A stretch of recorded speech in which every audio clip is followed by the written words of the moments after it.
Give her the proper respect. Jennifer Hudson stuns with her performance singing and inhabiting the life of musical royalty, even if the new Aretha Franklin biopic leans conventionally commonplace. Rather than giving the Queen of Soul the cradle, to grave treatment, respect, half out of 4. Rated PG-13.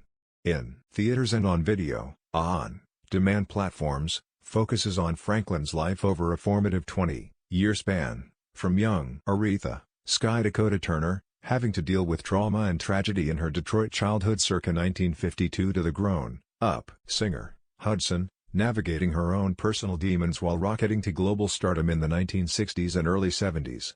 Directed by Liesl Tommy, the drama sparkles whenever Hudson belts out a tune, from Think to Amazing Grace to the movie's quintessential title track. But every other scene in the 2.5-hour film just seems like a way to buy time until she sings again. So as a concert film of sorts it works, as a movie it could be a lot better. Respect. Jennifer Hudson heads to Detroit to watch biopic with Aretha Franklin's family as a 10-year-old vocal prodigy. Aretha is woken up by her Baptist minister dad C.L. Forrest Whitaker, to entertain guests at his late-night parties. Infidelity and abuse led to his parents' breakup, and Aretha's visits with her mom also involve music. At the piano, Barbara Franklin, Audra McDonald, tells her daughter, "If you ever don't want to sing, don't." Barbara's unexpected death, and a sense of growing independence she sees in Aretha, creates friction between Aretha and her father, a conflict that continues into adulthood as Aretha embarks on her music career and struggles to find not only a hit song but also her own musical identity. Aretha later falls under the sway of Ted White, Marlon Wayans, her violent and jealous husband/manager, though finds allies such as music producer Jerry Wexler, Mark Maron. The quest for dignity and respect Aretha's mom instilled in her begins to change her musical fortunes as she takes more ownership of her songs. Aretha figuring out her famous arrangement of Otis Redding's Respect with her sisters, Saquon Singlo and Haley Kilgore, is a tender moment.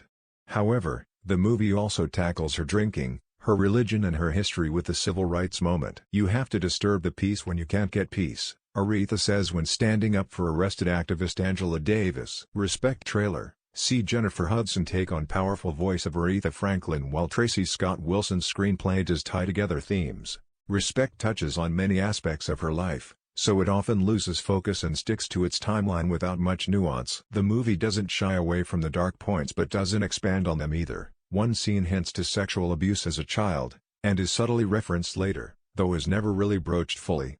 One thing that absolutely works, though, is Hudson, because it's hard to fathom anyone else playing Aretha this well. The Oscar winner's powerful singing is no surprise to anyone paying a modicum of attention to pop culture, or who watched American Idol or Dreamgirls, but she's next level terrific at capturing both the pain and the pride of Franklin's songbook. Tommy has surrounded her with a number of fabulous double threats. Turner sounds phenomenal as Kid Aretha.